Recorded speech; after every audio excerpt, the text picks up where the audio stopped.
bars that go down here, and they attach to this weight, right? And then in the middle is the 10% or less weight that's moving. Okay. So as it causes the 2 tons to move this way, okay, you have 2 opportunities. You have 4 opportunities to grasp energy from gravity. Okay, as the center of gravity is shifted. When it goes up this way, it comes back down this way. Something spins here. When it goes that was my next question. Yeah, when it comes down again this way, it spins here. Same thing over there. So you got 4 motors, 4 mechanical motors spinning off this motion that are channeled to one that then spins it this way. In other words, there's mechanical ways of doing that. Right? And then I'm not saying that it can't be done with the pendulum idea, but my intuition tells me that the fact is that there'd be nothing on the pendulum idea. There's nothing to leverage it at the top end where the access is. There'd have to be something there. Yeah, that's why your hammock thing would work better. The idea of the hammock is, for example, even if it takes 24 hours to get a 2-ton hammock to move to its critical point. Right. Okay? In other words, it won't start producing electricity until the computer says it's reached the critical point. Okay? So it's almost, I wouldn't say endless, but you can change it from 2 tons to 20 tons. Right. Okay? Whereas if you have the dead weight here, 20 tons here, it may be more difficult to. No, I wasn't trying to apply it to that. I was saying I'm recalling. We were just saying that we've seen a perpetual motion. How they did that. Yeah. Does the idea of the hammock, does it need to be somewhat fluid this way as well? It can be. Let's say this could be a block of concrete. Let's say 10 tons. Okay. You're a block of concrete, 10 tons. Yeah, let's say me and the hammock are one. Right. Okay. And there's this head that mechanically comes down to this hammock. You understand that? Okay, Yes. and then when it hits this way, the opposite reaction goes that way. And then when it hits this way, it goes that way. Okay? What needs to be worked out is the proportions. The progressive proportions of the weight of the head with regards to the weight of the hammock and the initial speeds necessary to get the hammock to move. So what that means is that every part in the experiment needs to be, so you can graduate it. Let's say, for example, the head that's up here, these bars here, you need to be able to go up higher or down. You can take the head and reduce it pound by pound by attaching another head. Right? In other words, you can do it empirically until you get the right proportions. And then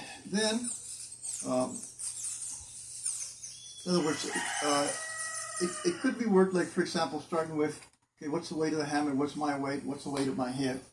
And you start with that, and then you work your way up from there. So, like a piano metronome.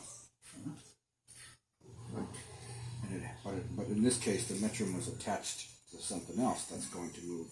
And the metronome, like the metronome, it has a force that keeps it. When it clicks to this side, it pushes it back the other way. And then it pushes it back this way to keep it constant. What could we could combine the principle of the clock here too, Right. Because what could be under the head could be a spring that's compressed up by a hydraulic type of situation that requires less energy from the battery. Yeah. And also when it's not in use, or let's say when it's stopped, you can actually have some hooks that hold it up here. And to restart, they're released, and then it reduces the time and getting it started again. Yeah. I see. So now the gears, or whatever to drive the motors to produce the power. So as this thing goes, it could have wheels somehow with a gear on them. That's on another gear, and as it goes gear to this gear. So it's a semicircle gear. As it swings, those gears are attached to a permanent gear here, and it's permanently spinning a generator. And when it gets here, there's a clutch that when it spins back this way, it keeps the generator spinning in the same direction. Right. And back here, the clutch flips again, and it keeps spinning. No matter where the gear's going, it's spinning that clutch In the same direction. It's just a simple transmission. Okay. And so it could be a semicircle gear. It could be this wide. It could be, 20 feet wide. If you're lighting up, if you're powering up a city. Actually, the last gear that would do the spinning, the two gears that are picking up the spinning over there, and the two that are picking up the spinning over here,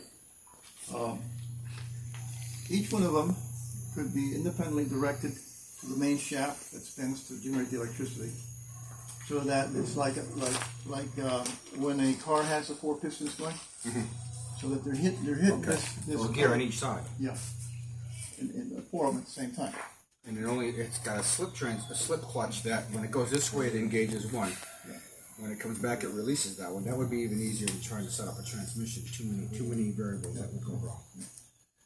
I think that the value of the concept is that it's all resolvable with mechanics, electricity, and existing computer science. So the biggest challenge really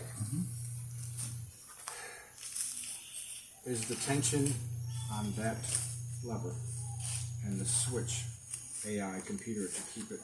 Problem number 1, even before you attach any gears or anything like that, is to see if you can mechanically move 2 tons back and forth. Okay, if that is possible, then the rest should just fall into place. Or, it can even be 1 ton to begin with, or 1,000 pounds to begin with. Okay, to give Daniel opportunity, no te vayas, Daniel, que te vamos, Dani.